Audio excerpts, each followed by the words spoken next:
Welcome to Clyde Ellis Medically Speaking and our special series on the fight against the coronavirus. As you can see, we have modified our format to practice safe social distancing while providing timely and factual updates from the Clyde Health team during this public health crisis. We as a healthcare organization believe it's important for the Western New York community to hear from our medical experts who are leading the charge in our facilities and with our workforce of over 10,000 strong. I'm Mike Hughes, and this is Medically Speaking.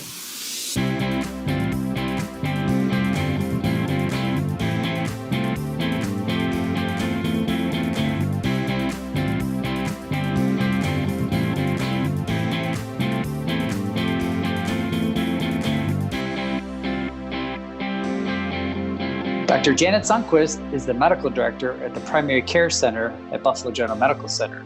Dr. Sundquist, thanks for joining us today. Thank you.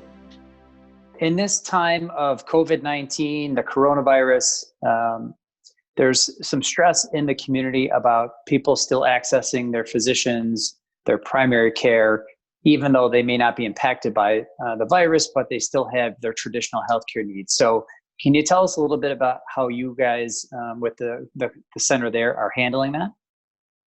Well, we're keeping all of our scheduled appointments in place. So if you have an appointment with us, you still have an appointment with us. We recognize that people need to manage their chronic conditions. Many of our patients have diabetes, hypertension, chronic lung disease. All this can't be left unmanaged during this crisis. In fact, it's all the more important to have your chronic disease under control. All patients remain in the schedule, and at the time of their scheduled appointment, we actually have providers call them. They have access to their medical record, their pharmacy, everything, and can make a joint decision if we feel like there's really something urgent, like a new wound or something that we need to take a look at. But otherwise, we can help the patient avoid the risk of getting in a cab, getting on a bus, coming into the facility, and they can stay in their home, hopefully have their medications delivered, and really not miss a beat. So let's start with telephone. So you guys are taking a proactive step and you are connecting with your patients proactively. What do those calls look like, or what would they sound like? So what can a patient who's already a patient at your clinic, what can they expect when they get those phone calls? Well, they should first get a call from our nurse asking them and reminding them about their appointment, asking if it's okay if we keep the appointment in place and make it a phone visit. So they kind of have a heads up that this is going to happen. I've had some patients even arrange for a family member to maybe be with an elderly parent so that it's easier to go over medications. And it's actually been quite nice. So one of my patients this week got the heads up that there was going to be a phone visit.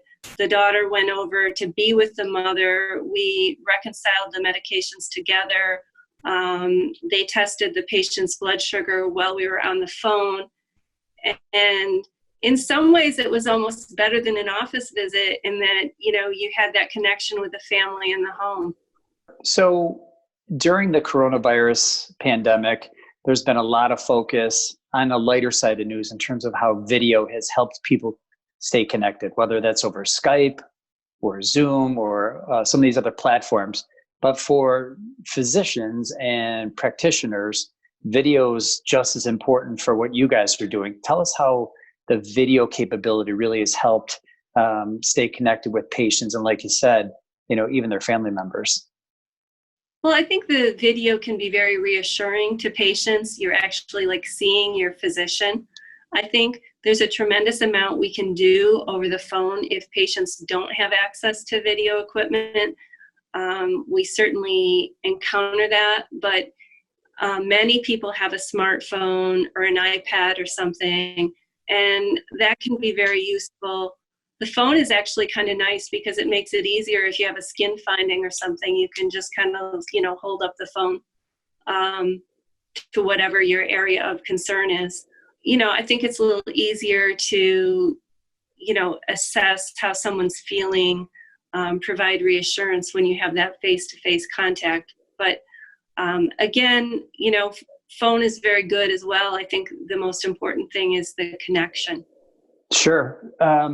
If you can, I know there's been some restrictions put on visitation for hospitals, and there's a lot less volume in the hospitals of traffic and people and patients coming through.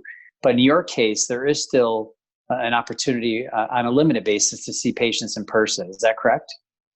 That is correct. What we like to do is have an initial phone visit so we can see if there's something of value that we're bringing by having the patient come in. Maybe we might want them to have lab testing or something first. We did have a couple of patients in today that had, physical exam concerns. They wanted us to check. Everyone is being screened at the door, of course, for temperature, respiratory illness, because we don't want to expose, anyone unnecessarily. So kind of wrapping up all this together, really what you're doing is ensuring there's access to care, there's no interruption for patients and their providers. Why should people be concerned about that continuation of care?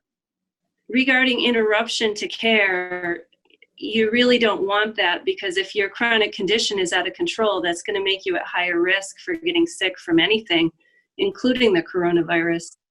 We've also found people who maybe because of job insurance issues have already had an interruption to care and are trying to jump back in at this point because, they're worried, understandably.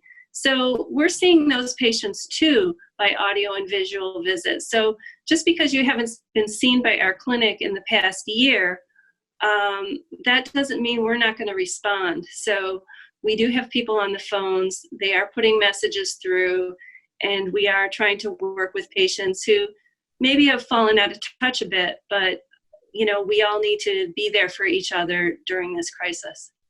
Dr. Janet Sundquist is the Medical Director of Primary Medicine at Buffalo General Medical Center. Doctor, thanks for joining us today.